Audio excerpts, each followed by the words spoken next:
Wanglin core formation stage पे पहुंच चुका है और इतना पावरफुल हो गया कि उसने बाकी सारे लोगों को वन शॉट किल कर दिया। Hello everyone and welcome back to another new video. आज की वीडियो में हम अपनी स्टोरी को कंटिन्यू करेंगे for renegade immortal. Last video तक मैंने आपको ये समझा दिया था कि जो फायर बीस्ट्स की जो पूरी पावर है वो हेवनली डिफाइंग पर्ल ने एब्जॉर्ब कर ली। इसकी वजह से जो फायर बीस्ट्स हैं वो ह्वेफन किंगडम के अंदर बहुत ज़्यादा पागल हो जाते हैं और वो पूरे ह्वेफन किंगडम के ऊपर अटैक कर देते हैं। अब ह्वेफन किंगडम के एल्डर्स उनको कंट्रोल नहीं कर पाते और वो ये डिसाइड करते हैं कि हम सब छोड़ छाड़ के यहाँ से भाग जाएंगे। इसी मौके का फायदा उठाते हुए ह्वेफन किंगडम के अंदर वॉर गॉड टेम्पल बाकी दूसरे सेक्ट्स के साथ एक अलायंस बनाता है और वो ये डिसाइड करते हैं कि हम जुआनवा किंगडम के ऊपर अटैक करके उसके किंगडम को सीज कर लेंगे। इसी किंगडम को अटैक करते वक्त फिर जो वॉर गॉड टेम्पल के एल्डर्स होते हैं उनको वांगलिन की असलियत पता चल जाती है और वो वांगलिन से ये बोलते हैं कि अगर तुमने बहुत सारे जुआनवा किंगडम के लोगों को मारा और हमारी मदद करी उनके किंगडम को कैप्चर करने में, तो हम तुम्हें स्काई डांस पिल और साथ ही साथ ह्वेफन किंगडम को छोड़ने का और जाओ किंगडम में एंटर होने का मैप दे देंगे। अब ये चीज हमारे वांगलिन के लिए इसलिए जरूरी है क्योंकि जैसा मैंने आपको पहले समझाया था कि वांगलिन का जो अल्टीमेट गोल है वो है टैंग हुआन से बदला लेना, और टैंग हुआन मौजूद है जाओ किंगडम के अंदर और जाओ किंगडम के अंदर जाने का रास्ता सिर्फ और सिर्फ ह्वेफन किंगडम के एल्डर्स को मालूम है अभी। तो हमारे वांगलिन ने उनको सारी बातें माननी पड़ी और इसी वजह से वांगलिन फिर जुआनवा किंगडम के बहुत सारे लोगों को मार देता है। वांगलिन इतने सारे लोगों का मर्डर कर रहा होता है कि जो जुआनवा किंगडम का एल्डर है वो ये देखता है कि भाई फाउंडेशन लेवल के बंदा इतने ज्यादा किल्स कैसे कर सकता है। इसी वजह से वांगलिन को खत्म करने के लिए वो अपने एक बंदे को भेजता है जिसका नाम होता है जुआन जिया, जो कि होता है कोर फॉर्मेशन स्टेज के ऊपर, और उसको ये पक्का यकीन होता है कि एक फॉर्मेशन स्टेज वाला बंदा कोर स्टेज से तो आराम से हार जाएगा। लेकिन असलियत बहुत अलग होती है। वो इसलिए क्योंकि जब इनकी फाइट स्टार्ट होती है तो वांगलिन बहुत चालाकी से आराम से जुआन जिया को ओवरपावर कर लेता है और एट द सेम टाइम वो फिर जू लीगो को इस्तेमाल करता है जिसकी डिवाइन कॉन्शियसनेस वांगलिन ने कैप्चर की हुई होती है ताकि वो उस बंदे को हरा सके।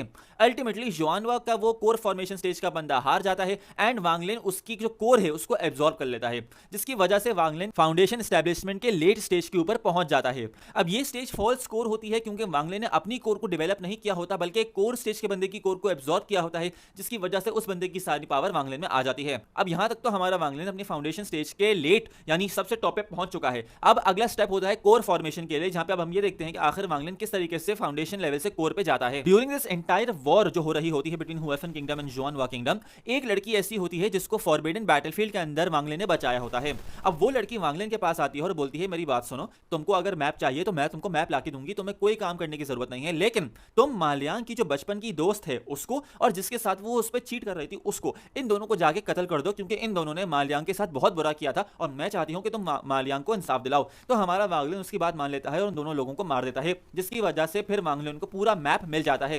तो अब वांगलिन को यह बात मालूम है कि वो किस तरीके से जाओ किंगडम के अंदर जा सकता है। लेकिन एक बड़ी प्रॉब्लम यह है कि टैंग हुआंग जिसके खिलाफ वांगलिन को लड़ना है वो है नासिन सोल पे। अब वांगलिन को अपनी पावर डेवलप करनी है ताकि वो इतना स्ट्रांग हो सके कि वो टैंग हुआंग को हरा सके। अब इस सब के बीच में एकदम से वो जो फायर मॉन्स्टर्स थे जिन्होंने ह्वेफन किंगडम पे कंट्रोल ले लिया था वो वांगलिन का पीछा करते करते जुआनवा किंगडम के अंदर भी उसके पीछे आ गए। वो इसलिए क्योंकि उनको तो हेवीली डिफाइंग पर्ल चाहिए था। अब जब वांगलिन ने ये देखा कि भाई सारे फायर मॉन्स्टर इधर मेरा पीछा करते हुए आ गए और अपने रास्ते में इन्होंने सब कुछ खत्म कर दिया, तो हमारा वांगलिन फिर डीमंस कल्टीवेशन सी की तरफ भाग जाता है। अब डीमन कल्टीवेशन सी जो है वो एक बहुत ही खतरनाक जगह है जहां पे जितने भी आउटकास्ट कल्टीवेटर्स हैं जिनको अपने सेक्स का किंगडम से धक्के देके बाहर निकाल दिया क्योंकि उनके ख्यालात बहुत ईवल थे या उनके अंदर पावर नहीं थी, वो सारे के सारे डीमन कल्टीवेशन सी के अंदर आके बस गए। अब ये माइंड में रखो कि डीमन कल्टीवेशन सी ह्वेफन किंगडम से 10,000 गुना ज्यादा बड़ा है। तो हमारे वांगलिन ने ये डिसाइड किया कि मैं यहाँ पे जाता हूँ, यहाँ पे फायर मॉन्स्टर एक तो आ नहीं पाएंगे, आराम से हार जाएंगे, दूसरा ये कि यहाँ पे मैं अपनी पावर को डेवलप कर पाता हूँ। अब वांगलिन उस लड़की के साथ होता है, उसको ये बोलता है कि भाई तुम मेरे साथ तब तक हो जब तक मैं कोर फॉर्मेशन पे नहीं आ जाता। जिस दिन मैं कोर फॉर्मेशन पे आ गया उस दिन मैं तुम्हारे घर सही सलामत छोड़ के आ जाऊंगा, लेकिन तुम मेरी मदद करो क्योंकि वो जो लड़की होती है वो एक्चुअली में स्काई डांस पिल बनाने के काबिल होती है। अब स्काई डांस पिल जो है वो एक ऐसी मेडिसिन है जिससे बंदे की कोर बहुत ज्यादा ताकतवर बन जाती है, बहुत ज्यादा स्ट्रेंथन हो जाती है। तो ये करने के लिए वांगलिन को उसकी हेल्प चाहिए। अब during this entire time Wanglin को बहुत सारी अलग अलग चीजों की जरूरत पड़ती है। वो लड़की उससे ये बोलती है कि भाई तुमको एक अलग तरह का फर्नेस ला के देना पड़ेगा अगर तुम्हें स्काई डांस पिल चाहिए। तो फिर वांगलिन वहां जाता है, उधर अलग फाइट्स होती हैं लेकिन वो एक्वायर कर लेता है। अब भाई इसी तरीके से वांगलिन का पंगा पड़ जाता है कोर फॉर्मेशन के 4-5 लोगों के साथ। अब वो आके भाई वांगलिन और उस लड़की पर अटैक कर रहे होते हैं। वांगलिन यहाँ पे अपनी कोर को जोड़ने की कोशिश करता है क्योंकि यहाँ पे हमें मालूम पड़ता है कि अगर तुम्हें कोर फॉर्मेशन स्टेज के ऊपर जाना है तो तुम्हें सबसे पहले अपनी कोर्स को ज्वाइन करना पड़ेगा। जब तुम्हारी 3 कोर्स एक कोर बन जाएंगी तो फिर वो एक कोर अल्टीमेटली कोर फॉर्मेशन कहलाएगी। तो वांगलिन वही करने की कोशिश कर रहा होता है।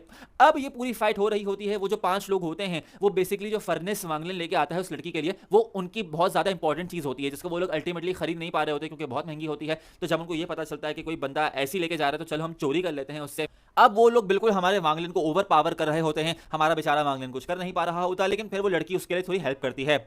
इसी बीच में भाई साहब हमारा वांगलिन अचीव कर लेता है अपनी कोर फॉर्मेशन स्टेज, क्योंकि वो जो 3 कोर थे वो एक कोर में जुड़ गए फाइनली, और हमारे वांगलिन ने क्या धमाकेदार एंट्री करी है।